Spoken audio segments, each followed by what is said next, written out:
Hi guys, welcome back. तो हम लोग का ताजमहल का जो सफ़र है वो यहीं पे ख़त्म होता है और आगे हम लोग अभी जाएंगे आगरा फोर्ट। तो चलिए आगरा फोर्ट में जाके आपसे मिलते हैं।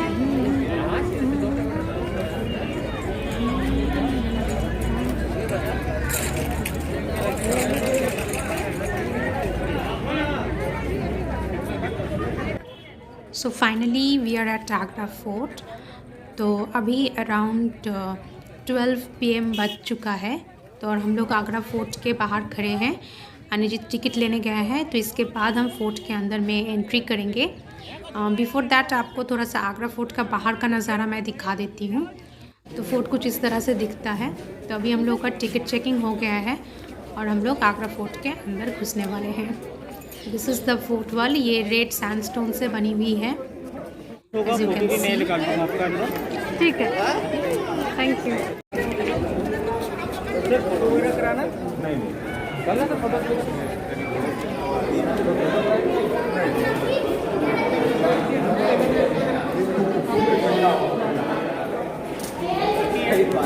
ये सेकंड गेट सर वापस खाना है म्यूजिक वैली ड्रम और नगाड़े वगैरह बजते थे। थर्ड गेट अकबरी गेट है। मोजाइक टेल का पेंटिंग का उपयोग खत्म हो चुका है, तो बाद मैंने सीमेंट कर दिया है। टॉप पे 3 विंडो बनी है, वहाँ उनकी रानी stand bouquet rose water flower welcome के लिए।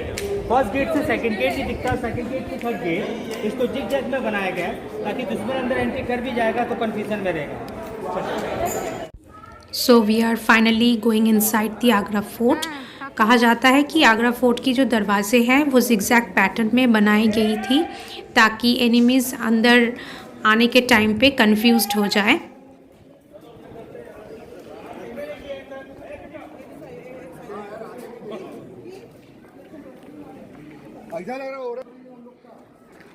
हम लोग फाइनली आगरा फोर्ट पहुंच चुके हैं।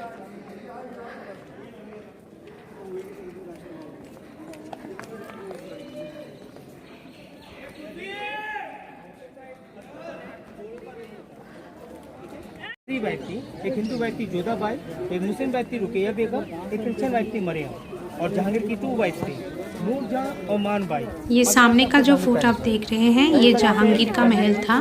तो इसके सामने जहांगीर का एक बाथ टब भी है जो हम आपको दिखाएंगे आगे जाके। तो this is the bath tub.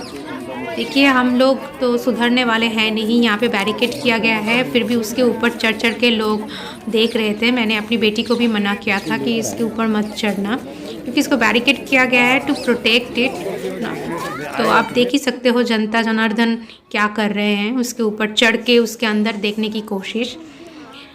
तो अभी हम लोग जहांगीर के महल के अंदर जाने वाले हैं। तो जहांगीर बात बाहर दाड़ कड़ानो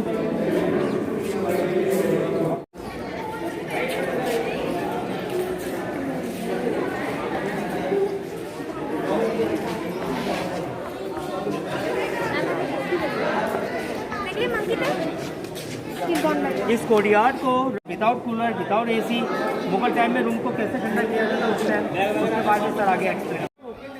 जहांगीर की ये महल की जो दीवारें हैं वो हॉलो वॉल्स हैं और ऊपर की जो आप स्ट्रक्चर देख रहे हैं एक ट्रायंगल सा स्ट्रक्चर है, that is the water tank. वहाँ से पानी छोड़ा जाता था जो वॉल के अंदर से गुजरते हुए ये जो सामने का आप स्ट्रक्चर देख रहे हो सर्कल सा, इसमें आके कलेक्ट होता था। इससे समर के टाइम पे रूम्स ठंड रहते थे, मतलब एसी का नेचुरल एसी का काम करता था।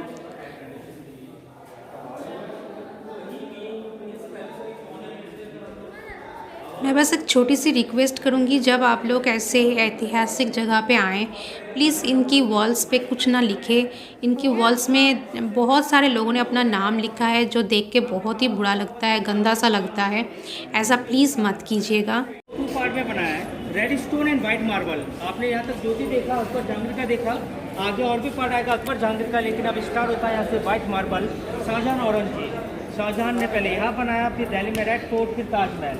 शाहजहां की सिर्फ 3 वाइफ थी, एक थी फतेहरी बेगम, एक सीरत बेगम, एक थी मुमताज़।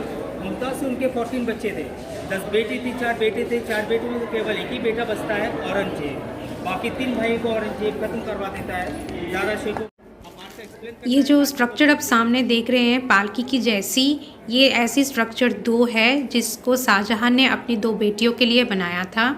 यहाँ से एक जगह से ताजमहल बिल्कुल साफ दिखता है।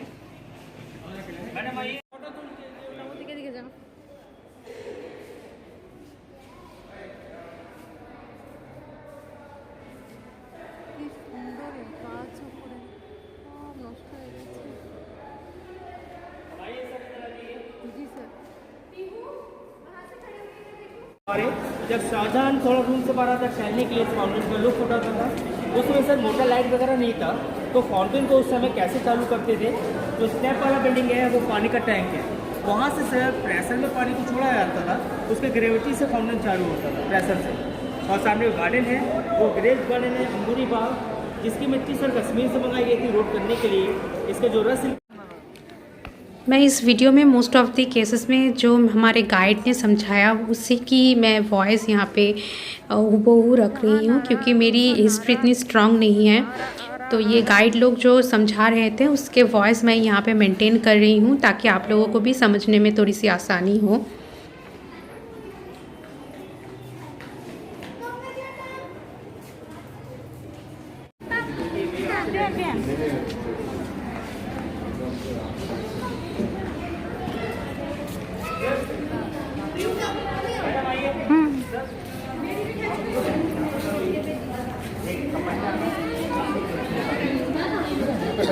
मैं इस विंडो के पीछे से निकाल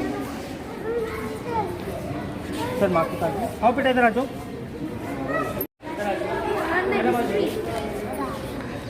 जा सर इस पैलेस को मुसलमान बुर्ज भी कहते हैं, शाहजहां पैलेस को। आपने ये तो सुना होगा व्हाइट ताजमहल तो शाहजहां ने बनवाया था कि उसके सामने ब्लैक मार्बल का एक बनवाना था उसकी 50 साइड, क्योंकि व्हाइट में तो मुमताज़ का कवर था, ब्लैक में चाहता था मेरे चाहे होने के बाद मेरी कवर रखी है। तो व्हाइट मार्बल में 4 करोड़ का खर्चा है, सबसे ज़्यादा खर्चा ब्लैक में आता।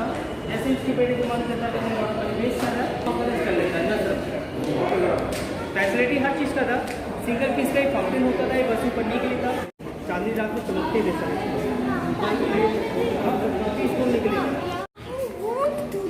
अच्छा ये वो उनको सर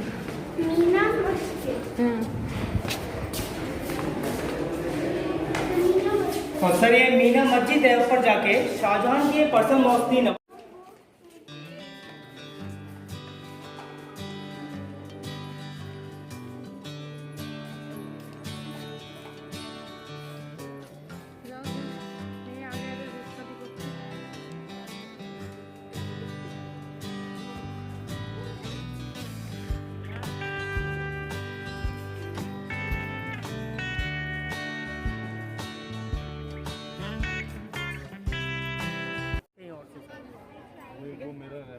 नहीं सर, आपको ऐसे ही आंखों से ही दिखाऊंगा कहीं और से। ये हो गया मतलब आर्किटेक्ट देखिए साइज बहुत छोटा है। इस जगह से ताजमहल डायरेक्टली एकदम क्लियर दिखता है, बट आज बहुत फॉग है तो इसलिए यहाँ से ताजमहल बिल्कुल नहीं दिख रहा था। एक्चुअली यहाँ से ताजमहल एकदम क्लियरली विजिबल होता है। वो तो मई जून का महीना है, का नहीं। और टॉप वाले रूम सर जितने भी हैं ऑल रूम का रिकॉर्ड रूम डॉक्यूमेंट, उस समय कागज पत्र नहीं होता था, रॉयल टाइम में फरमाना था। और लास्ट टाइम में आगरा फोर्ट आप देखेंगे तो आपको ऐसा लगेगा जैसे कि आप जोधा अकबर मूवी के सेट पे आ चुके हैं, क्योंकि यहाँ से बहुत सारे पिक्चर्स लिए गए थे। उसके बाद ही जोधा अकबर मूवी का सेट बना था, जो कि आगरा फोर्ट की रिजेम्बलेंस में बनी थी। यहाँ पे शूटिंग अलाउड नहीं था, इसलिए डायरेक्टर यहाँ का फ़ोटोज़ लेके गए थे ताकि हुबहू इस तरह का ही सेट वो बना पाए।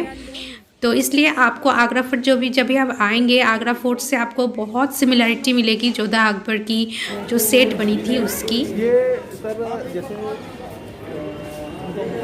इसके लिए नमाज पढ़ने के लिए बनाया था। अगर आप लोग को देखना हो तो शूज उतार के देखिए, अगर नहीं देखना है तो दीवाने आपके यहाँ से चलते। अभी हम लोग दीवाने आम पे पहुंच चुके हैं।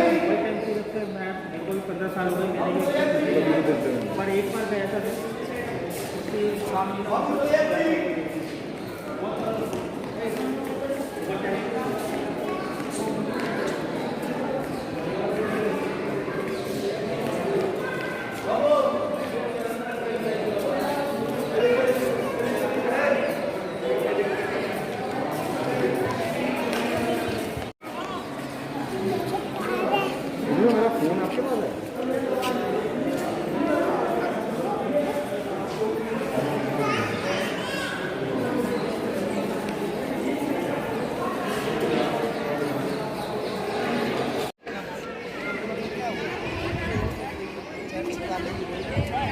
দ্যাটস ওয়াই ইজ কনস্ট্রাকশনটা দেখো এখানকার কনস্ট্রাকশনের থেকে ডিফারেন্ট।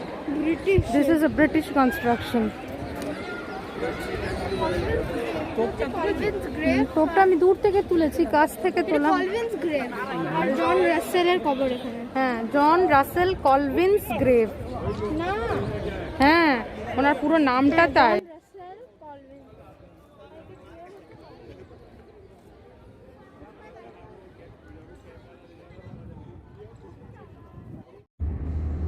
तो हम लोग बहुत टायर्ड हो चुके थे, तो बीच में हम लोगों ने एक जगह पे खाना खाने के लिए रोका था। तो वो जगह मैंने और शूट नहीं किया बिकॉज़ हम लोग को उस टाइम पे और शूट करने की हालत में हम नहीं थे। एंड ये हमारा लास्ट टोल है। We are going to enter greater Noida पे हम लोग एंट्री करने वाले हैं। यमुना एक्सप्रेसवे क्रॉस होकर हम लोग आ चुके हैं और यहाँ पे अभी बहुत भीड़ थी। शाम का टाइम है तो बहुत ही ज़्यादा भीड़ था। और यहाँ पे इसका जो फास्ट टैग वाला प्रोसेस है, ऑनलाइन पेमेंट प्रोसेस, वो भी ठीक से काम नहीं कर रहा था। तो ऑनलाइन पेमेंट नहीं हो रहा था, इसलिए भी थोड़ी सी भीड़ बढ़ गई थी यहाँ पे। And it is around 7 PM in the evening.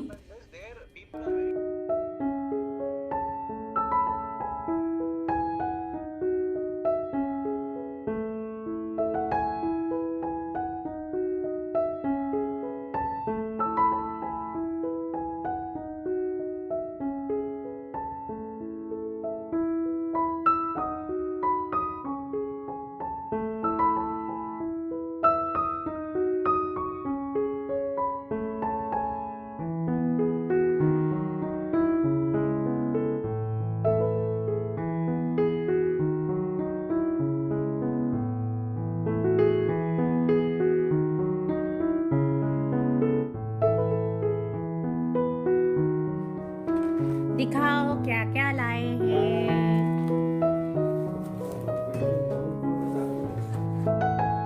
ये क्या है? दिखाओ दिखाओ दिखाओ दिखाओ।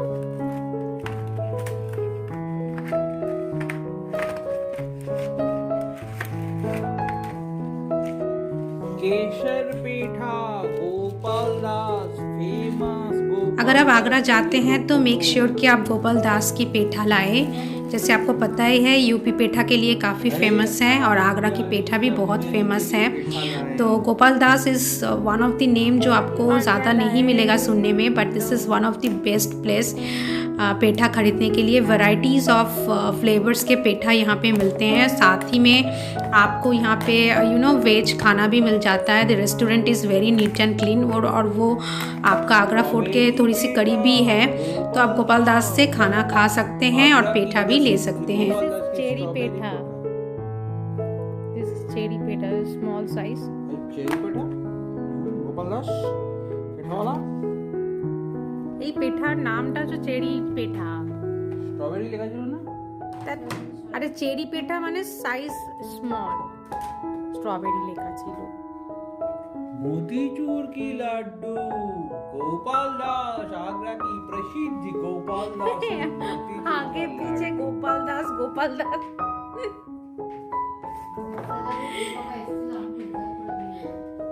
गोपाल दास, ये क्या है?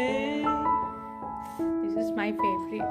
छाना टोस्ट गोपाल दास, आगरा की प्रसिद्ध गोपाल दास की छाना टोस्ट। डब्बागुलो की ब्यूटीफुल देखते ना। इसमें क्या है? और इसमें है कचौड़ी गोपाल दास, आगरा की प्रसिद्ध गोपाल दास की कचौड़ी। जो खाए कभी ना भूले।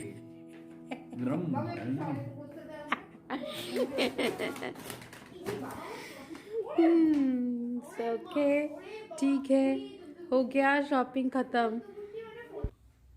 सो फ्रेंड्स, हमारी आगरा की जर्नी यहीं पे ख़त्म होती है।